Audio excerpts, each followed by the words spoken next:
Assalamualaikum warahmatullahi wabarakatuh. Halo teman-teman, sekarang saya ada di KBRI Balikpapan ya. Allahu Akbar, walillahil hamd. Idul Adha bersama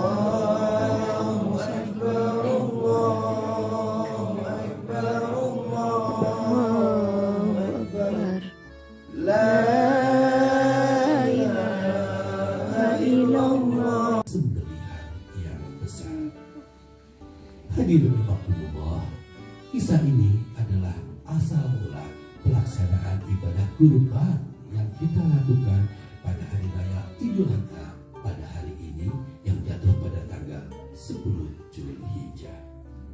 Dan melalui Idul Adha ini, mari kita belajar dari Nabi Ibrahim alaihissalam dan putranya Ismail. Beliau adalah teladan bagi setiap orang tua yang menyayangi anaknya. Beliau mengajarkan kepada kita cara yang benar dalam mendidik anaknya, bukan dengan memuaskan segala permintaannya, tapi dengan mendekatkan mereka kepada Allah dengan penuh hikmah dan kelembutan. Inna Ibrahim halimun awwalahum munib. Sungguhnya Ibrahim itu adalah seorang yang lembut, pengasih, dan selalu kembali kepada Allah. Inilah sifat dan karakter dasar yang harus dimiliki oleh setiap orang tua. Lemah lembut, pengasih, dan yang tidak kalah pentingnya selalu bersandar pada Allah yang Maha Kuat. Jamaah yang muliakan Allah, setiap diri kita, setiap diri seorang ayah adalah Ibrahim. Setiap yang melekat pada kita, baik berupa harta, jabatan, materi, kekayaan yang kita miliki, adalah yang kita cintai, yang kita sayangi adalah Ismail. Allah tidak menyuruh Ibrahim untuk membunuh Ismail, tetapi Allah hanya meminta untuk membunuh rasa memiliki dari Ibrahim, karena esensinya semua adalah milik Allah Subhanahu wa Ta'ala. Semoga kiranya Allah memudahkan kita kesalehan Nabi Ibrahim sebagai seorang ayah, kesabaran Hajar untuk istri kita, dan kepatuhan putra-putra kita yang menyerupai Ismail alaihissalam. Amin. Allahumma amin. Mari sama-sama kita tutup ibadah sholat kita hari ini dengan berdoa. Ya Allah, terimalah hewan kurban kami, puasa Arafah kami, kumpulkan kebaikan dunia dan akhirat untuk kami, haramkan jasad kami menyentuh neraka-Mu ya Allah. Perkenankan kami memasuki surga-Mu bersama ayah, ibu, dan bapak kami ya Allah, bersama sahabat-sahabat kami yang kami cintai ya Allah, bersama Rasul dan orang-orang yang soleh ya Allah. Saya baca jadi sama isinya. Allahu Akbar, Allahu Akbar, Allahu Akbar. La ilaha illallah, Allahu Akbar. Allahu Akbar, walillahil hamd. Assalamualaikum warahmatullahi wabarakatuh. Waalaikumsalam warahmatullahi wabarakatuh. Yang saya hormati segenap staf diplomat dan lokal staff dari KBRI, yang sangat saya hormati segenap warga Indonesia yang hadir dalam salat Idul Adha 10 Zulhijjah 1442 Hijriah pada pagi hari ini. Puji dan syukur kita panjatkan kehadiran Allah Subhanahu wa Ta'ala atas karunia yang telah diberikan kepada kita, tepatnya keistimewaan yang diberikan kepada kita untuk tetap dapat berkumpul, kemudian melakukan berbagai ibadah menjelang menuju 10 Zulhijjah hari ini. 10 Zulhijjah jatuh pada hari ini di Selandia Baru, sedangkan di Indonesia jatuhnya kemarin. Oleh karena itu, melalui berbagai media yang ada, kita mengikuti berbagai upacara yang sudah dilakukan oleh saudara-saudara kita umat muslim di Indonesia, mulai dari kurban, mulai dari sholat sampai dengan korban. Nah, Bapak dan Ibu yang sangat saya hormati, dalam kesempatan ini saya ingin mengupdate Anda semuanya mengenai situasi COVID di tanah air. Per kemarin, jumlah kasus sudah mencapai 2.957.000. Tinggi sekali dalam hitungan angka. Yang meninggal sudah 76.700 orang. Kemudian kasus per hari antara 35 sampai dengan 50.000, tergantung jumlah testingnya. Angka ini terlihat besar, Bapak dan Ibu yang sangat saya hormati. Tapi ini bukan bermaksud menyenangkan hati. Apabila kita lihat secara proporsional jumlah penduduk dengan jumlah positivity rate, maka sesungguhnya negara kita itu cukup rendah. Singapura penduduknya adalah 5,8 juta yang terkena atau positivity rate-nya sudah mencapai 600.000 lebih. Artinya sudah hampir 8,5%. Indonesia penduduk 270 juta, jumlah kasus 2,7 juta, adalah 1,sekian%. Inggris itu penduduknya 68 juta, yang kena itu hampir 8,5%. Jadi tinggi sekali. Tapi ini tidak bisa kita jadikan semacam pegangan. Ini hanya untuk menghibur kita secara sesaat. Yang penting kita ketahui bahwa COVID ini memang ganas, khususnya varian yang paling akhir. Setiap hari kita bangun tidur, buka HP, buka WhatsApp, deg-degan kita. Begitu mendengar kalimat Inna lillahi wa inna ilaihi raji'un, atau kalau yang bukan muslim telah berpulang, kita langsung bertanya sebelum kita buka akhirnya, siapa lagi yang pergi? Siapa lagi yang dipanggil oleh Allah? Demikian dahsyat COVID ini, Bapak Ibu sekalian.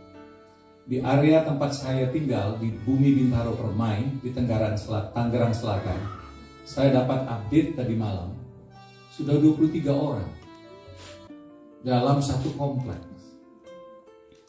Jadi Pak Tantowi katanya, nanti Pak Dubes mau pulang, insya Allah dalam waktu dekat, itu daftar warga itu mohon di-update, karena sudah 23 orang yang sudah tidak ada. Ini dalam lingkup kecil. Dalam lingkup yang lebih kecil lagi, saudara-saudara kita, orang tua kita, teman-teman kita. Jadi Bapak dan Ibu yang sangat saya hormati, perubahan besar sudah begitu terjadi dalam konteks kemanusiaan. Kita pulang nanti, sudah banyak teman kita yang sudah tidak ada. Barangkali kita pun akan menyusul. Tidak ada yang tahu. Nah, oleh karena itu, Bapak dan Ibu yang sangat saya hormati, adik-adik yang sangat saya cintai, dalam momen yang sangat berharga ini, Hari Raya Idul Adha. Kalau di kampung saya di Sumatera Selatan, sama juga lah dengan Bapak Ibu sekalian. Hari Raya yang besar itu justru Hari Raya Haji. Hari Raya Idul Fitri itu kami sebut Hari Raya kecil. Hari Raya besar itu justru Idul Adha. Tapi entah bagaimana, yang heboh penuh festivity itu adalah Idul Fitri. Idul Adha jarang dilakukan atau diikuti dengan selebrasi sebesar Idul Fitri. Padahal ini adalah Hari Raya Kurban. Zaman saya kecil dulu sama saja. Kami dapat jatah 2 baju baru dalam 1 tahun, Idul Fitri dan Idul Adha. Terus tetap orang masak ketupat, tetap orang bermaaf-maafan, saling kunjung mengunjungi. Tapi di kita itu semakin ke kota, semakin ke urban areas, semakin tradisi itu menghilang. Ketika saya di Jakarta, Idul Adha sama dengan sholat Jumat. Orang ke masjid pagi-pagi, sholat, ya, habis itu pulang ke rumah masing-masing. Nah, ini barangkali yang kita harus jadikan introspeksi bahwa kita punya 2 hari raya, kecil dan besar. Saya sangat bangga, berbahagia bahwa KBRI bisa melaksanakan salat berjamaah ini, dan kita mengerti bahwa banyak keluarga kita yang tidak bisa hadir karena ini adalah bukan hari libur. Kami, duta-duta besar negara-negara Islam OIC yang ada di Selandia Baru, ada 9 negara, bekerja sama dengan Fians dan organisasi Islam lainnya tengah memperjuangkan Idul Fitri itu menjadi hari libur nasional di Selandia Baru. Karena umat Islam di Selandia Baru ini 1 sampai dengan 1,5%. Jadi mohon doa, yang namanya nyoba ya. Kalau kita nyoba itu 90% ditolak. Tapi kalau nggak nyoba, yang 10% itu kita sia-siakan. Nah, jadi kita nanti sama-sama, ada Umi, dan induknya Fians, bekerja sama dengan OIC, akan melobi pemerintah. Kebenaran, Ministry of Ethnicity, itu menterinya orang Singapura, CEO-nya orang Malaysia, tapi dua-duanya India. Tapi ini akan menjadi pintu yang sangat baik bagi kita untuk memperjuangkan aspirasi. Pada pagi ini yang saya dalam momen ini, marilah kita sama-sama mendoakan saudara-saudara kita, keluarga kita yang sedang berjuang melawan penyakit khususnya COVID-19 di Indonesia khususnya, dan juga kita mendoakan buat mereka yang sudah mendahului kita. Auzubillahi Timur. Nanti di ya, monggo ibu adik monggo Dewi.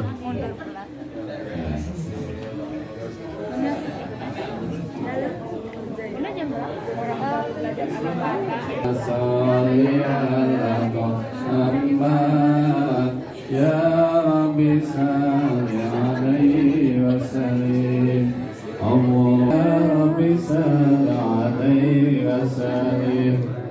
Allahumma salli ala Muhammad ya Rabbi salli wa sallim.